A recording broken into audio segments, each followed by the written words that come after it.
Hello, Mr. Westwater here, and this time we're going to be looking at graphical inequalities, but interpreting ones that are already drawn for us. Okay, so questions along the line of something like this. So a graph's been drawn, and actually we'll be doing this as our example in a moment, where the region is given. Sometimes this might be shaded, sometimes it might be left unshaded, but the key thing is that this region in the middle is the one we're looking at. Okay, so let's go through the steps this time. Okay, first we're going to identify the equation of the line. In a similar way to when we're drawing inequalities, the lines represent or can be thought of as just equaling. We're going to identify the equation of each line first. Then we're going to imagine there was no sign there, where the equals is, and because we know there's going to be some sort of inequality sign there instead. And then substitute in a point that works from our region R. Often it's labelled R. Then we'll use that point to determine which way round the inequality sign goes. Okay? And finally, we'll need to think about, is this inequality going to be equal to, or is it just going to be greater than or less than? Remember, if it has equal to in it, it's coming from a solid line, whereas if it's a dashed line, it's just strictly greater than or less than. Okay? And as with when we're drawing these inequalities, we'll just take it one line at a time. Okay? So let's start off with this example. We have 3 lines and 1 region trapped between the lines. We are looking to identify the equation of the lines first. So let's start with this vertical line going up. Well, this is actually just the line of x equals 1. Remember, y equals go horizontal, x equals go perfectly vertical, which actually tells me that this next line is y equals 3. And finally, this last line, we're going to have to think of in the form of y equals mx plus c. So what's our gradient here? Well, how many am I going up or down for every one I go to the right? For every one I go to the right, I'm going 2 up, so my gradient is 2, and it is a positive gradient because it's going up from left to right. Okay, if it were going down, then it would be -2, for example. Okay, let's get rid of this dotted line.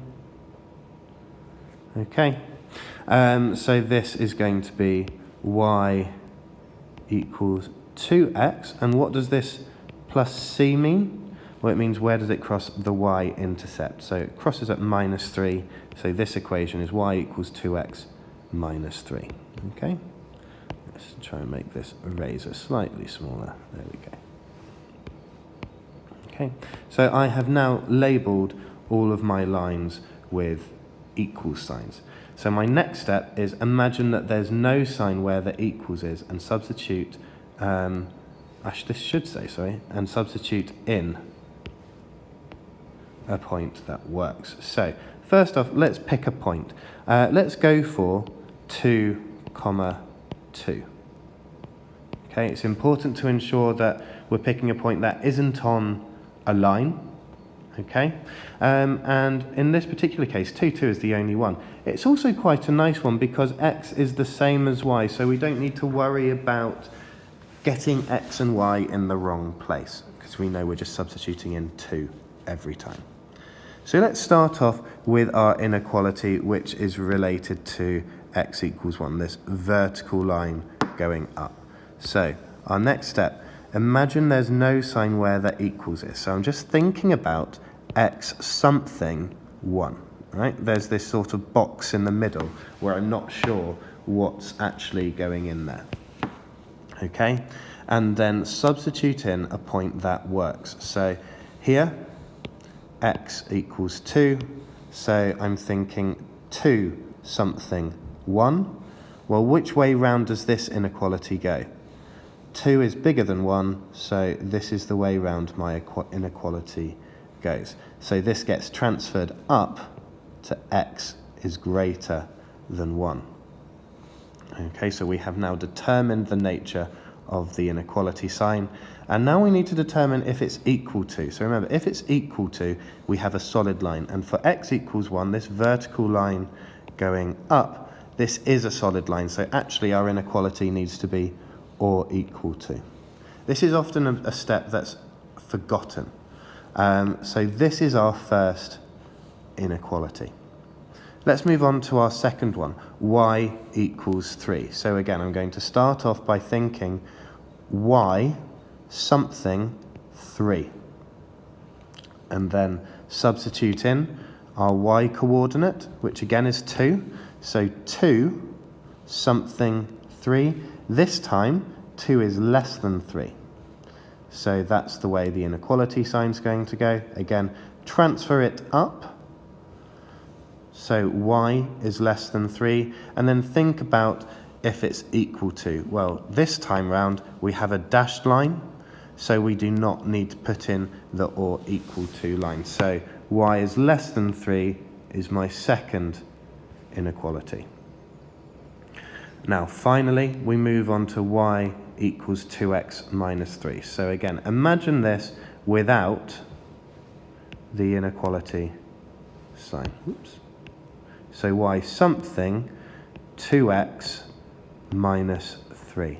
And again, we're substituting in the same coordinate every time, 2, 2. So here, x equals 2 and y equals 2. So 2 something 2 times 2 minus 3. So 2 something 4 minus 3, 2 something 1. So hopefully we can see from this again, we've got 2 something 1. Our inequality is going to go this way round, and we can actually transfer this all the way back up to this original inequality. So y is greater than 2x minus 3. Final step, determine if it's equal to. Again, we have a solid line, so that means it's or equals to. We should have really had an or equal to all the way through, but the important thing is in our final answer in terms of y and x, we've got that or equal to sign. I would probably also, just at the end, rewrite all of my inequalities out away from my working. So x is greater than or equal to 1, y is less than 3, and y is greater than or equal to 2x minus 3. These are my 3 inequalities that describe this graph. I hope that's helped. Let me know any questions you have.